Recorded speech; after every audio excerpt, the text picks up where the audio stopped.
Hello everyone, ನಮಸ್ತೆ. Welcome back to my Vidyaraj edu point YouTube channel. ಸ್ನೇಹಿತರೆ, ಇವತ್ತಿನ class ಬಂದು top 10 GK questions and answers class ಆಗಿರುತ್ತೆ. ಇದುವರೆಗೂ ನಾವು 160 ಪ್ರಶ್ನೆಗಳನ್ನು ನೋಡ್ಕೊಂಡಿದ್ದೀವಿ ಆ್ಯಂಡ್ ಇನ್ನುಳಿದಂತೆ ಮುಂದಿನ ಪ್ರಶ್ನೆಗಳನ್ನು ನೋಡ್ತಾ ಹೋಗೋಣ. ಸ್ನೇಹಿತರೆ, ಒಂದು 2 ದಿನ ಹಬ್ಬಗಳ ಒಂದು ಕಾರಣಾಂತರ ವಿಡಿಯೋಗಳಲ್ಲಿ ಸ್ವಲ್ಪ ಲೇಟಾಗಿ ಬರ್ತಾ ಇದೆ. ಸೊ ಕ್ಷಮೆ ಇರಲಿ. ಹಾಗಿದ್ರೆ ಮೊದಲ ಪ್ರಶ್ನೆಯನ್ನು ಶುರು ಮಾಡ್ತಾ ಹೋಗೋಣ. ಓಕೆ, ಮೊದಲ ಪ್ರಶ್ನೆ ಅಂದರೆ 161ನೇ ಪ್ರಶ್ನೆ. ಮೊಟ್ಟ ಮೊದಲ ಕರ್ನಾಟಕ ರತ್ನ ಪ್ರಶಸ್ತಿಯನ್ನು ಪಡೆದವರು ಯಾರು? ಮೊಟ್ಟ ಮೊದಲ ಕರ್ನಾಟಕ ರತ್ನ ಪ್ರಶಸ್ತಿಯನ್ನು ಪಡೆದವರು ಯಾರು?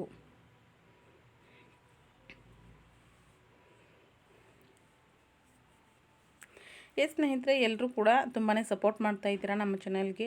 ಸೊ ಇದೇ ರೀತಿ ಎಲ್ಲ ವಿಡಿಯೋಗಳನ್ನ ನೋಡ್ತಾ ಇರಿ. ನಿಮಗೆ ಮತ್ತೆ ಬೇರೆ ಯಾವುದಾದ್ರೂ ಬಗ್ಗೆ ಮಾಹಿತಿ ಬೇಕು ಅಂತ ಖಂಡಿತ ಕಾಮೆಂಟಲ್ಲಿ ತಿಳಿಸಿ. ಅದ್ರ ಬಗ್ಗೆ ನಾನು ವಿಡಿಯೋ ಮಾಡಿ ನಿಮ್ಮ ಜೊತೆ ಶೇರ್ ಮಾಡ್ಕೋತೀನಿ. ಅದೇ ರೀತಿ ಹೊಸಬ್ರು ಯಾರಾದರೂ ನಮ್ಮ ಚಾನಲನ್ನು ಇದೇ ಮೊದಲು ಬಾರಿ ನೋಡ್ತಾ ಇದ್ದರೆ ಪ್ಲೀಸ್ ಸಬ್ಸ್ಕ್ರೈಬ್ ಮಾಡ್ಕೊಳ್ಳಿ. ಪಕ್ಕದಲ್ಲಿರೋ ಬೆಲ್ ಐಕನನ್ನು ಕ್ಲಿಕ್ ಮಾಡಿ ಆಲ್ ಅನ್ನೋ ಆಪ್ಷನನ್ನು ಸೆಲೆಕ್ಟ್ ಮಾಡ್ಕೊಳ್ಳಿ.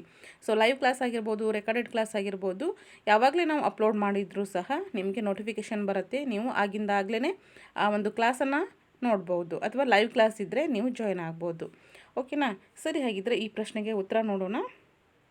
ಕುವೆಂಪು ಮತ್ತು ಡಾಕ್ಟರ್ ರಾಜ್ಕುಮಾರ್ ಅವರಾಗಿರ್ತಾರೆ. ಸ್ನೇಹಿತರೆ, ಮೊಟ್ಟ ಮೊದಲ ಕರ್ನಾಟಕ ರತ್ನ ಪ್ರಶಸ್ತಿಯನ್ನು ಪಡೆದವರು ಕುವೆಂಪು ಅವರು.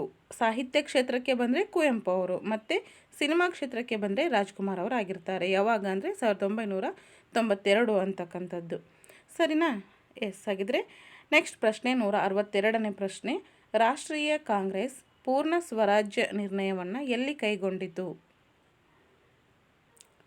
ರಾಷ್ಟ್ರೀಯ ಕಾಂಗ್ರೆಸ್ ಪೂರ್ಣ ಸ್ವರಾಜ್ಯ ನಿರ್ಣಯವನ್ನು ಎಲ್ಲಿ ಕೈಗೊಂಡಿತು?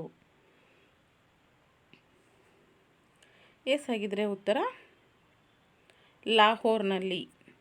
ರಾಷ್ಟ್ರೀಯ ಕಾಂಗ್ರೆಸ್ನ ಪೂರ್ಣ ಸ್ವರಾಜ್ಯ ನಿರ್ಣಯವನ್ನು ಲಾಹೋರ್ನಲ್ಲಿ 1929ರಲ್ಲಿ ಕೈಗೊಳ್ಳಲಾಗಿತ್ತು ಅಂತಕ್ಕಂಥದ್ದು. ಸರಿ, ಹಾಗಿದ್ರೆ ಮುಂದಿನ ಪ್ರಶ್ನೆ 163ನೇ ಪ್ರಶ್ನೆ.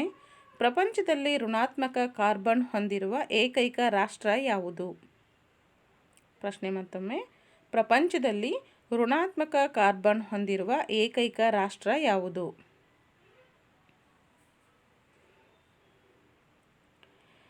ಹಾಗಿದ್ರೆ ಉತ್ತರ ನೋಡೋಣ. ಭೂತಾನ್ ಪ್ರಪಂಚದಲ್ಲಿ ಋಣಾತ್ಮಕ ಕಾರ್ಬನ್ ಹೊಂದಿರುವ ಏಕೈಕ ರಾಷ್ಟ್ರ ಯಾವುದು ಅಂತಂದರೆ ಭೂತಾನ್ ಆಗಿರುತ್ತೆ. ನೆಕ್ಸ್ಟ್ ಮುಂದಿನ ಪ್ರಶ್ನೆ 164ನೇ ಪ್ರಶ್ನೆ. ಮೊದಲ ರಾಷ್ಟ್ರೀಯ ಕ್ರೀಡೆಗಳು ಯಾವಾಗ ನಡೆದವು? ಮೊದಲ ರಾಷ್ಟ್ರೀಯ ಕ್ರೀಡೆಗಳು ಯಾವಾಗ ನಡೆದವು?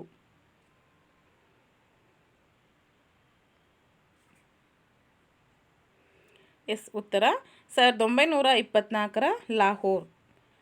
ಮೊದಲ ರಾಷ್ಟ್ರೀಯ ಕ್ರೀಡೆಗಳು 1924ರ ಲಾಹೋರ್ನಲ್ಲಿ ನಡೆದವು ಅಂತಕ್ಕಂಥದ್ದು. ನೆಕ್ಸ್ಟ್ ಬಂದರೆ ಮುಂದಿನ 165ನೇ ಪ್ರಶ್ನೆ. ಪ್ರಥಮ ಅಖಿಲ ಭಾರತ ಕನ್ನಡ ಸಾಹಿತ್ಯ ಸಮ್ಮೇಳನ ಯಾವಾಗ ಮತ್ತು ಎಲ್ಲಿ ನಡೆಯಿತು? ಪ್ರಶ್ನೆ ಮತ್ತೊಮ್ಮೆ. ಪ್ರಥಮ ಅಖಿಲ ಭಾರತ ಕನ್ನಡ ಸಮ್ಮೇಳನ ಯಾವಾಗ ಮತ್ತು ಎಲ್ಲಿ ನಡೆಯಿತು ಅಂತಕ್ಕಂಥದ್ದು.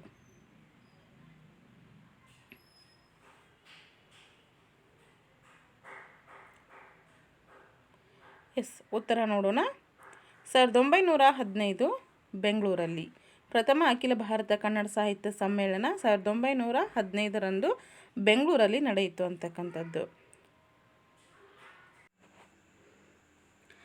ಮುಂದಿನ ಪ್ರಶ್ನೆ ನೋಡೋಣ. ಮುಂದಿನ 166ನೇ ಪ್ರಶ್ನೆ. ನಕ್ಷತ್ರ ಲೋಕದ ಅನಭಿಷಿಕ್ತ ದೊರೆ ಎಂದು ಯಾರನ್ನು ಕರೀತಾರೆ? ನಕ್ಷತ್ರ ಲೋಕದ ಅನಭಿಷಿಕ್ತ ದೊರೆ ಎಂದು ಯಾರನ್ನು ಕರೆಯುತ್ತಾರೆ?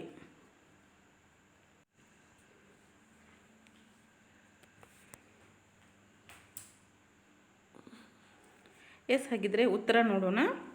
ಸುಬ್ರಹ್ಮಣ್ಯಂ ಚಂದ್ರಶೇಖರ್ ಅಂತ. ನಕ್ಷತ್ರ ಲೋಕದ ಅನಭಿಷಿಕ್ತ ದೊರೆ ಎಂದು ಸುಬ್ರಹ್ಮಣ್ಯಂ ಚಂದ್ರಶೇಖರ್ ಅವರನ್ನು ಕರೀತಾರೆ ಅಂತಕ್ಕಂಥದ್ದು. ನೆಕ್ಸ್ಟ್ ಈಗ ಮುಂದಿನ ಪ್ರಶ್ನೆ 167ನೇ ಪ್ರಶ್ನೆ. ಭೂಮಿಯ ಏಕೈಕ ಸ್ವಾಭಾವಿಕ ಅಥವಾ ನೈಸರ್ಗಿಕ ಉಪಗ್ರಹ ಯಾವುದು? ಭೂಮಿಯ ಏಕೈಕ ಸ್ವಾಭಾವಿಕ ಅಥವಾ ನೈಸರ್ಗಿಕ ಉಪಗ್ರಹ ಯಾವುದು?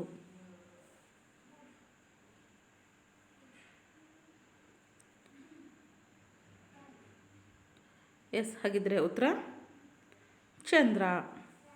ಭೂಮಿಯ ಏಕೈಕ ಸ್ವಾಭಾವಿಕ ಅಥವಾ ನೈಸರ್ಗಿಕ ಉಪಗ್ರಹ ಯಾವುದಾಗುತ್ತೆ? ಚಂದ್ರ ಅಂತಕ್ಕಂಥದ್ದು. ಓಕೆ, ನೆಕ್ಸ್ಟ್ ಈಗ ಮುಂದಿನ ಪ್ರಶ್ನೆ 168ನೇ ಪ್ರಶ್ನೆ. ಮುಂಡಾ ಮೂಲ ನಿವಾಸಿಗಳ ದಂಗೆಯ ನೇತೃತ್ವ ವಹಿಸಿದವರು ಯಾರು? ಮುಂಡಾ ಮೂಲ ನಿವಾಸಿಗಳ ದಂಗೆಯ ನೇತೃತ್ವ ವಹಿಸಿದ್ದವರು ಯಾರು?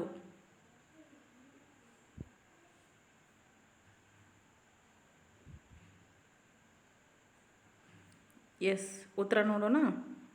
ಬಿರ್ಸಾ ಅಂತಕ್ಕಂಥದ್ದು. ಮುಂಡಾ ಮೂಲ ನಿವಾಸಿಗಳ ದಂಗೆಯ ನೇತೃತ್ವವನ್ನು ವಹಿಸಿದವರು ಯಾರಾಗಿರ್ತಾರೆ? ಬಿರ್ಸಾ ಅಂತಕ್ಕಂಥವ್ರು ಆಗಿರ್ತಾರೆ. ನೆಕ್ಸ್ಟ್ ಈಗ ಮುಂದಿನ ಪ್ರಶ್ನೆ 169ನೇ ಪ್ರಶ್ನೆ.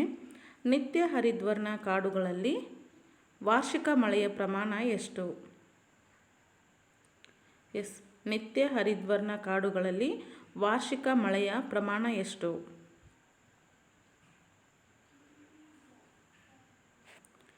ಎಷ್ಟಾಗುತ್ತೆ? ಎಸ್, 200 ಸೆಂಟಿಮೀಟರ್ನಷ್ಟು. ನಿತ್ಯ ಹರಿದ್ವರ್ಣ ಕಾಡುಗಳಲ್ಲಿ ವಾರ್ಷಿಕ ಮಳೆಯ ಪ್ರಮಾಣ ಎಷ್ಟಾಗಿರುತ್ತೆ ಅಂದರೆ 200 ಸೆಂಟಿಮೀಟರ್ಗಳಷ್ಟಾಗಿರುತ್ತೆ. ಎಸ್ ಸ್ನೇಹಿತರೆ, ಈ ಕ್ಲಾಸ್ನ ಕೊನೆಯ ಪ್ರಶ್ನೆ 170ನೇ ಪ್ರಶ್ನೆ. ಭಾರತದ ಯಾವ ಪ್ರದೇಶದಲ್ಲಿ ನಿತ್ಯ ಹರಿದ್ವರ್ಣ ಕಾಡುಗಳು ಕಂಡುಬರುತ್ತವೆ? ಭಾರತದ ಯಾವ ಪ್ರದೇಶದಲ್ಲಿ ನಿತ್ಯ ಹರಿದ್ವರ್ಣ ಕಾಡುಗಳು ಕಂಡುಬರುತ್ತವೆ?